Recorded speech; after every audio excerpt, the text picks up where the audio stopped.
ಇವತ್ತು ನಾವು ಹೋದ್ಸತಿನೂ ಒಂದು ಪ್ರೆಸ್ ಮಾಡಿದಾಗ ಹೇಳಿದ್ವಿ, ಸರಿ ಬೋರ್ಡಿಂದ ಆಡಿಟಿಂಗ್ ಯಾಕೋ ಆಗ್ತಾ ಇಲ್ಲ ಅಂತ ಪದೇ ಪದೇ ಚರ್ಚೆಯಲ್ಲಿ ಆಗ್ತಾ ಇತ್ತು.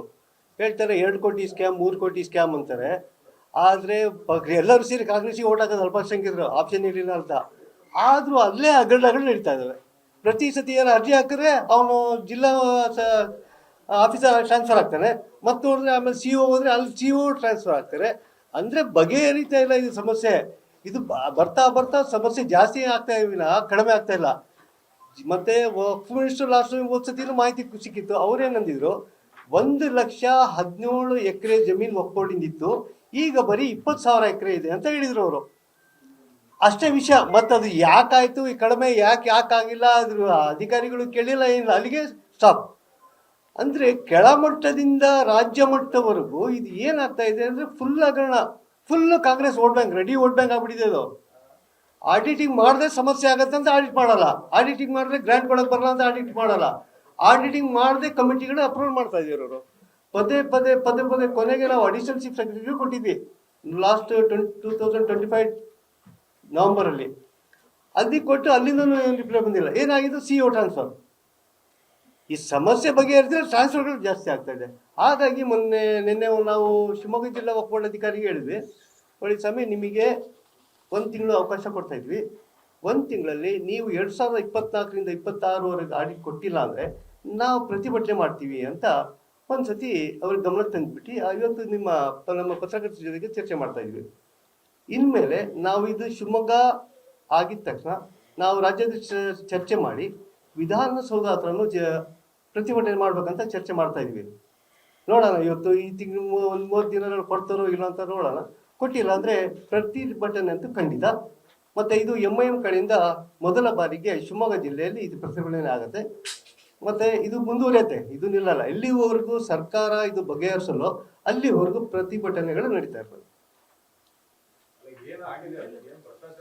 ಭ್ರಷ್ಟಾಚಾರ ಫುಲ್ ಸರ್, ಫುಲ್. ಆಡಿಟ್ ಕೊಟ್ಟಿಲ್ಲ ಅಂದ್ರೆ ಭ್ರಷ್ಟಾಚಾರ. ಯಾವುದೇ ಒಂದು ಸಣ್ಣ ಅಂಗಡಿ ಮಾಡಿದ್ರು ಇತ್ತು ಆಡಿಟ್ ಆಗಬೇಕು, GST ಬೇಕು. ಇಷ್ಟು ದೊಡ್ಡ ವಕ್ಫ್ ಬೋರ್ಡ್ ಇಟ್ಕೊಂಡು ಆಡಿಟೇ ಆಗಿಲ್ಲ ಅಂದರೆ ಜಿಲ್ಲಾ ಮತ್ತು ರಾಜ್ಯ ಮಟ್ಟದಲ್ಲೂ ಆಗಿಲ್ಲ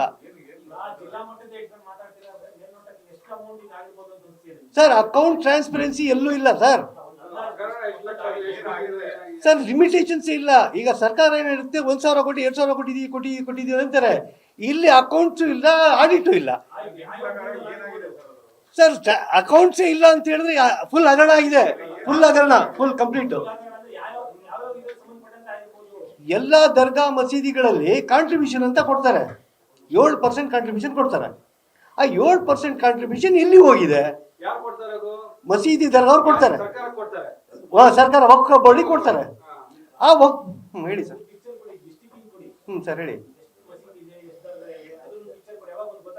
ಸರ್. ಅಂದಾಜು 140 to 170 ಎಲ್ಲ ವಕ್ಫ್ ಇನ್ಸ್ಟಿಟ್ಯೂಷನ್ಸ್ ಇದೆ ಅಪ್ರಾಕ್ಸಿಮೇಟು.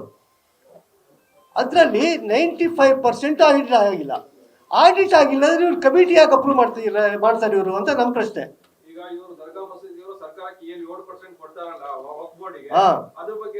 ಎಲ್ಲೂ ಅಕೌಂಟ್ಸ್ ಇಲ್ಲ, ಟ್ರಾನ್ಸ್ಪರೆನ್ಸಿ ಇಲ್ಲ.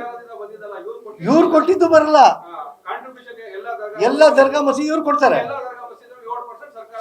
ಕಾಂಟ್ರಿಬ್ಯೂಷನ್ ಕೊಡ್ತಾರೆ. ಆದ್ರೆ ಅದು ಉಳಿದಿದ್ದು ದುಡ್ಡಲ್ಲಿ ಕೊಡ್ಬೇಕು. ಆ ಕೊಟ್ಟಿದ್ದು ಲೆಕ್ಕ ಇಲ್ಲ, ಇವ್ರು ಗ್ರಾಂಟ್ ಕೊಟ್ಟಿದ್ದು ಲೆಕ್ಕ ಇಲ್ಲ ಸರ್. ನಮಗೆ ನಿಮ್ಮ ಕಾಪಿ ಕೊಟ್ಟಿದ್ದೀವಿ ನೋಡಿ, ನಾನು ಅರ್ಜಿ ಹಾಕಿದ್ದೆ, ಅದು 15 ವರ್ಷದಿಂದ ಆಗಿಲ್ಲ ಅಂತ ವಕ್ಫ್ ಬೋರ್ಡ್ ಅಧಿಕಾರಿನೇ ಲಾಸ್ಟ್ ಟೈಮ್ ಕೊಟ್ಟಿದ್ರು 2025ರಲ್ಲಿ. ನಮ್ಮ ಲೆಕ್ಕದಲ್ಲಿ ಹೆಚ್ಚು ಕಡಿಮೆ ಇಂಡಿಪೆಂಡೆನ್ಸ್ ಆದಾಗಿಂದ ಆಡಿಟ್ ಆಗಿಲ್ಲ ಅಂತ ನಮ್ಮ ಲೆಕ್ಕಾಚಾರ. ಏನಾಗಲಿ ಯಾವುದು ಕ್ಲಿಯರ್ ಟ್ರಾನ್ಸ್ಪರೆನ್ಸಿ ಪಿಕ್ಚರೇ ಇಲ್ಲ ಇದರಲ್ಲಿ.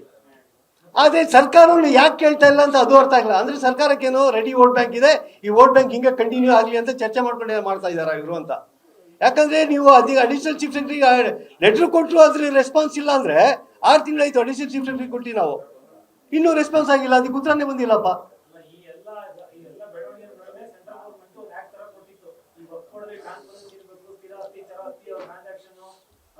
ಸರ್ ಈಗ ಸೆಂಟ್ರಲ್ ಗೌರ್ಮೆಂಟ್ ಹತ್ರ ಹೋದ್ರು ಈಗ ಅಲ್ಲೂ ಅದು ಬೇರೆ ಚರ್ಚೆ ಆಗತ್ತೆ. ನಾವು ಅದು ಚರ್ಚೆ ಮಾಡಿದ್ರೆ ಬೇರೆ ಚರ್ಚೆ ಆಗತ್ತೆ. ನಾವು ಅದಕ್ಕೆ ಹೇಳ್ತೀವಿ, ನಮ್ಮ ರಾಜ್ಯದಲ್ಲಿ ನಮ್ಮ ಜಿಲ್ಲೆ ನಾವು ಮಾತಾಡ್ತೀವಿ ಸದ್ಯಕ್ಕೆ. ಸರ್ ಹೇಳ್ತೀನಿ ಕೇಳಿ.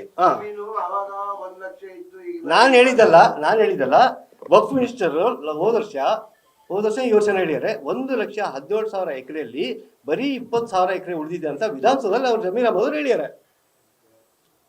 ನಮ್ದೇನಲ್ಲ, ನಾವು ಕೇಳಿಯಾರ ಅಷ್ಟೇ ಹೇಳ್ಯಾರೆ. ನಮ್ದೇನು ಸರ್ ಆಡಿಟಿಂಗ್ ಯಾಕೆ ಆಗ್ತಿಲ್ಲ? ಆಡಿಟಿಂಗ್ ಆದರೆ ನಿಮ್ಗೆ ಅಸೆಟ್ ಎಷ್ಟಿದೆ, ಲಯಬಿಲಿಟೀಸ್ ಎಷ್ಟಿದೆ ಎಲ್ಲ ಡೀಟೇಲ್ ಆಗಿ ಕ್ಲಾರಿಫಿಕೇಶನ್ ಸಿಗ್ಬಿಡುತ್ತಲ್ಲ ಸರ್. ಸರ್ ಎಲ್ಲರೂ ಇವ್ರೆ ಅಂತಲ್ಲ ಸರ್, BJP ಸರ್ಕಾರ ಇತ್ತು ಸರ್ ಕರ್ನಾಟಕದಲ್ಲಿ, JDS ಸರ್ಕಾರನೂ ಇತ್ತು. ಯಾಕೆ ಅವ್ರು ಯಾಕೆ ಮಾಡಿಲ್ಲ? ಅವ್ರಿಗೆ ಒಂಥರ ಅಡ್ಜಸ್ಟ್ಮೆಂಟಾ? ಅವ್ರು ಯಾಕೆ ಅಡ್ಜಸ್ಟ್ಮೆಂಟ್ ಮಾಡಿದ್ರು? ನಿಮಗೆ ಗೊತ್ತಲ್ಲ, ಆಸ್ ಎ ಅಪೋಸಿಷನ್ ನೀವು ಇವತ್ತು ಇದ್ದೀರಾ, ಯಾಕೆ ಸ್ವಾಮಿ ಚರ್ಚೆ ಆಗ್ತಿಲ್ಲ ವಿಷಯಗಳು? ಯಾಕೆ ಸ್ವಾಮಿ ಆಡಿಟ್ BJP ಅವ್ರು ಕೇಳ್ತಿಲ್ಲ, JDS ಅವ್ರು ಕೇಳ್ತಿಲ್ಲ? ಕೇಳ್ಬೋದಾಯ್ತು ಅವರು. ಇವ್ರಿದ್ದಾಗ ಅವ್ರು ಕೇಳಲ್ಲ, ಅವ್ರಿದ್ದಾಗ ಇವ್ರು ಕೇಳಲ್ಲ. ಅಂದ್ರೆ ಎಲ್ಲ ಜನರು ನೀವು ಸಾಯ್ತಾ ಇರ್ರಿ, ನೀವು ಮೈನಾರಿಟೀಸ್ ಆಗಿರ್ರಿ, ನಿಮ್ಮ ಮಕ್ಕಳು ಓದೋದು ಬೇಡ, ಎಜುಕೇಶನ್ ಆಗೋದು ಬೇಡ, ನೀವು ಸ್ಲಮ್ಮಲ್ಲೇ ಇರ್ರಿ ಅಂತ ತೀರ್ಮಾನ ಮಾಡ್ಕೊಂಡ್ಬಿಟ್ಟಿದ್ದಾರೆ ಎಲ್ಲರೂ ಸೇರಿ. Full A to Z adjustment. ರಾಜಕಾರಣಿಗಳು ಅವ್ರವ್ರ ಕಾಲೇಜ್ಗಳು ಕ್ಲೀನಾಗಿ ಓಪನ್ ಮಾಡ್ತಾ ಇದ್ದಾರೆ, ಬಡವರ ಲಕ್ಷಗಟ್ಟಲೆ ಫೀಸ್ ತೊಗೊಳ್ತಾ ಇದ್ದಾರೆ, ಯಾರಿಗೂ ಬಿಟ್ಟಿಲ್ಲ ಅವರು. 90% ಹೇಳಿದ್ರೆ ಈಗ ಜಿಲ್ಲೆಯಲ್ಲಿ ಯಾರು ಕಾಲೇಜ್ಗಳಿದೆ ಸರ್ ಹೇಳಿ, ನೀವು ಹೇಳಿ, ನಿಮಗೆ ಗೊತ್ತಿರ್ಬೇಕಲ್ಲ ಯಾರು ಕಾಲೇಜ್ಗಳಿದೆ ಅಂತ. ಸರ್ಕಾರಿ ಕಾಲೇಜುಗಳು ಎಲ್ಲ ಮುಚ್ತಾ ಇದ್ದಾರೆ, ಪ್ರೈವೇಟ್ ಕಾಲೇಜುಗಳು ಹೇಳ್ತಾ ಇದ್ದಾರೆ. ಅಂದ್ರೆ ಯಾರು ಬಡವ್ರಿಗೆ ಇವ್ರು ಅಭಿವೃದ್ಧಿ ಅಂತೂ ಬಿಡಲ್ಲ. ಬಡವ್ರ ಮಕ್ಕಳು ಇವ್ರಿಗೆ ಹೋಗ್ಬಾರ್ದು. 2-3 ಲಕ್ಷ ದುಡ್ಡು ಇದೆಯಾ, ಬರ್ರಿ ಅಡ್ಮಿಷನ್ ಆಗ್ರಿ, ಹಿಂದೂ ಆಗಲಿ ಮುಸ್ಲಿಂ ಆಗಲಿ ತಲೆ ಕೆಡಿಸ್ಕೊಳ್ಳಲ್ಲ. ಫೀಸ್ ಯಾರು ಕೊಡ್ತಾರಪ್ಪ ಅವ್ರಿಗೆ ಫ್ರೀ ಸೀಟು ಮುಗೀತು. CSCಗೆ 2.5 ಲಕ್ಷ 3 ಲಕ್ಷ ಸೀಟು ತಗೊಳ್ತಾ ಇತ್ತು. JNCC ಅದೇ ಎಲ್ಲ ಲೆಕ್ಕಾಚಾರ. ಸರ್ಕಾರಿಗಳ ಮುಚ್ಚಿಬಿಟ್ಟು ಬಡವ್ರದ ದುಡ್ಡು ಹೀರ್ಕೊಳ್ಳೋದಂದ್ರೆ ಈ ಮಟ್ಟಕ್ಕೆ ಹೀರ್ಕೊಳ್ತಾರೆ ಅಂದ್ರೆ ಏನು ಬಡವ್ರ ಮಕ್ಕಳು ಓದೋದು ಬೇಡವಾಗಂದ್ರೆ ಸುಮ್ಮನೆ ಹೇಳೋದು ನಾವು ಅಭಿವೃದ್ಧಿ ಮಾಡ್ತೀವಿ. ಯಾವ ಮಟ್ಟಕ್ಕೆ ಎಲ್ಲ ಅಭಿವೃದ್ಧಿ ಆಗ್ತಾ ಇದೆ ಸರ್? ಯಾರು ಡೀಟೇಲ್ಸ್ ಆಗಿ ಅಕೌಂಟ್ಸೇ ಕೊಡ್ತಿಲ್ಲ, ಅವ್ರ ಪ್ರಕಾರ ಅವ್ರು ಕೊಡ್ತಿಲ್ಲ, ಇವ್ರ ಪ್ರಕಾರ ಇವ್ರು ಕೊಡ್ತಿಲ್ಲ ಅಂತ ಹೇಳಿದ್ರೆ ಕೊನೆಗೆ ಅಲ್ಪಸಂಖ್ಯಾತರು ಅಂತವ್ರು ಅಂತ ಹೇಳಕ್ ಗೊತ್ತು. ಸರಿ, ಅಲ್ಪಸಂಖ್ಯಾತರು ಸರ್ಕಾರದಿಂದ ಏನಾಗ್ತಾ ಇದೆ? ಎಲ್ಲ ಅಭಿವೃದ್ಧಿ ಮಾಡ್ತೀರಾ? ಸುಮ್ಮನೆ ಅಲ್ಲೊಬ್ಬ ನಾಮಿನೇಟೆಡ್ ಇಲ್ಲೊಬ್ಬರು ನಾಮಿನೇಟೆಡ್ ಗೆಲ್ಸ್ಬಿಡೋದು. ಇದಾರಪ್ಪ ನಾವು ಮುಖಂಡರು ಕೊಟ್ಟಿದ್ದೀವಿ. ಆ ಮುಖಂಡರು ಯಾರಾದ್ರೂ ಅಲ್ಪಸಂಖ್ಯಾತರ ಮುಖಂಡರು ಇನ್ನೂವರೆಗೂ ಒಬ್ಬಳ ಬಗ್ಗೆ ಎಲ್ಲ ಚರ್ಚೆ ಆಗಿರೋದು ನೀವು ನೋಡಿರಾ? ಒಬ್ಬಳ ಆಫೀಸಿಗೆ ಯಾರೋ ಹೋಗಿರ? ಅಲ್ಲಿಗೆ ಯಾರು ಹೋಗಿಲ್ಲಪ್ಪ, ನಾನು ಕಂಡಂಗೆ ಯಾರು ಹೋಗಿಲ್ಲ. CEO ರೀಸೆಂಟ್ ಆಗಿ ಚೇಂಜ್ ಆಗ್ಯಾರ ಹುಡಿಯವರು. ಈಗ ಶಿವಮೊಗ್ಗದಲ್ಲೂ ಈಗ ಚೇಂಜ್ ಆಗ್ಯಾರ. 10 ದಿನ ಆಯ್ತು ರೀಸೆಂಟ್ಗೆ ಅಯಾಸ್ ಅಂತ ಬಂದಿದ್ದಾರೆ. ಅಂದ್ರೆ ಏನು ಟ್ರಾನ್ಸ್ಫರ್ ಮಾಡ್ತಾರೆ ಅಷ್ಟೇ ಅವರು. ಅದು ಏನಲ್ಲ ಆಗ್ಬೇಕು ಅದು ಆಗ್ತಿಲ್ಲ ಅಷ್ಟೇ. ನೀವು ಏನು ಅರ್ಜಿ ಕೊಟ್ಟು ಅಬ್ಜೆಕ್ಷನ್ ಮುಗಿ ಟ್ರಾನ್ಸ್ಫರ್ ಅಲ್ಲಿಂದ ಇಲ್ಲಿ ಇವನು ಇಲ್ಲಿ ನೀವು ಸರ್ ಸಸ್ಪೆಂಡ್ ಮಾಡಿ ಸರ್. ನೀವು ಕೆಲಸ ಮಾಡಿಲ್ಲ ಅಂದ್ರೆ ಸರ್ಕಾರಕ್ಕೆ ಅಧಿಕಾರವಲ್ಲ ಸಸ್ಪೆಂಡ್ ಮಾಡೋಕ್ಕೆ. ನೀವು ಯಾಕೆ ಅಧಿಕಾರಿಗಳಿಗೆ ಸಸ್ಪೆಂಡ್ ಮಾಡ್ತಿಲ್ಲ? ಅವ್ರ ಮೇಲೆ ಯಾಕೆ ಟ್ರಾನ್ಸ್ಫರ್ ಮಾಡಿಬಿಟ್ರೆ ಕತೆ ಮುಗಿತಾ? ನಾವು ಹೇಳೋದು ಸಸ್ಪೆನ್ಷನ್ ಮಾಡ್ಬೇಕು ಅಧಿಕಾರಿಗಳಿಗೆ, ಕ್ಲಿಯರ್ ಕಟ್ಟು. ನೀವು ಟ್ರಾನ್ಸ್ಫರ್ ಮಾಡಿ ನಾವು ಒಳ್ಳೆ ಕೆಲಸ ಅದಲ್ಲ, ಸಮಾಧಾನ ಅಲ್ಲ. ನಾವು ಅಧಿಕಾರಿಗಳಿಗೆ ಸಸ್ಪೆಂಡ್ ಮಾಡ್ಬೇಕು. ಎಲ್ಲಪ್ಪ ಅವ್ನು ಪುಷ್ಕರಣಿ ಸಂಬಳ ತೊಗೊಳ್ತಾ ಇದ್ದಾನೆ, ಅವ್ನು ಕೆಲಸ ಮಾಡ್ತಿಲ್ಲ ಅವರು ಅಂತ. ಇದು ಯಾಕೆ ಗಮನ ಬರ್ತಿಲ್ಲ ಸರ್ಕಾರಕ್ಕೆ ಅಂತ ನಾವು ಹೇಳ್ತಿರೋದು. ಯಾರಾಗಲಿ MLC ಆಗಲಿ, ನಮ್ಮ MP ರಾಜ್ಯಸಭಾ MPಗಳು ನಾಮಿನೇಟೆಡ್ ಆಗಲಿ, ಯಾರು ಒಬ್ಬೊಬ್ಬರಿಗೆ ಕಾಳಜಿನೂ ಇಲ್ಲ, ಅದ್ರ ಬಗ್ಗೆ ಚರ್ಚೆನೂ ಎಲ್ಲೂ ಮಾಡಲ್ಲ. ಏನು ವೈಟ್ ಡ್ರೆಸ್ ಹಾಕ್ಕೊಳ್ತಾರೆ, ನಾವು ಮುಖಂಡು ಅಷ್ಟೇ. ಅದು ಬಿಟ್ಟು ಅಭಿವೃದ್ಧಿ ಕಡೆದು ಗಮನ ಕೊಟ್ಟು ಬಡವರಿಗೆ ಎಜುಕೇಷನ್ ಆಗಲಿ ಡೆವಲಪ್ಮೆಂಟ್ ಆಗಲಿ ಏನೂ ಇಲ್ಲ.